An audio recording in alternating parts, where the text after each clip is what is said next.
আসসালামু আলাইকুম। কেমন আছেন সবাই? আশা করি ভালো আছেন। আমরাও আপনাদের দোয়া এবং আল্লাহর অশেষ রহমতে আলহামদুলিল্লাহ ভালো আছি।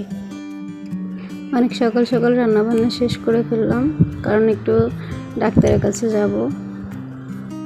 পায়ের একটা সমস্যা নিয়ে অনেক দিন ধরে কষ্ট পাচ্ছিলাম, তাই আজকে একটু মেডিকেল গিয়ে ডাক্তারকে দেখিয়ে আসব। একটু তাড়াহুড়ো করে সব কিছু করছি, তাই আপনাদের সাথে কোনো রান্নাবান্না শেয়ার করলাম না। বাস কি রান্না করলাম একটু দেখিয়ে দিয়েছি শুধু।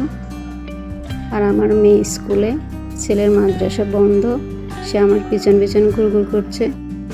চাল কুমড়ো আলু দিয়ে তেলাপিয়া মাছ দিয়ে রান্না করেছি, আর পুঁই শাক দিয়ে চিংড়ি মাছ বুট ডাল দিয়ে রান্না করেছি। রান্না শেষ করে সব কিছু গুছিয়ে গাছিয়ে তাড়াহুড়ো করে বের হয়ে যাচ্ছিলাম, তখন লক্ষ্য করে আমার গ্যাসের বোতল ফুরিয়ে গেছে। চুলায় আর আগুন জ্বলতেছে না।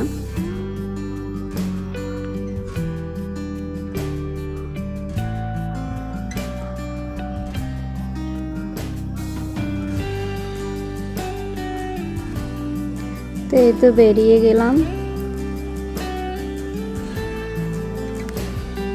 এটা আমার বাসার সামনে একটা কাঁঠাল গাছ, মাশাআল্লাহ অনেক কাঁঠাল হয়েছে, দেখতে ভালো লাগে।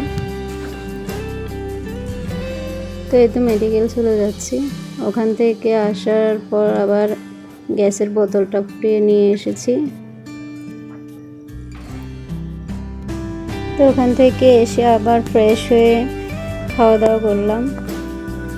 তো ভিডিওটা আজকে এই পর্যন্তই রাখলাম। সবাই ভালো থাকবেন, আমার পাশে থাকবেন। আল্লাহ হাফেজ।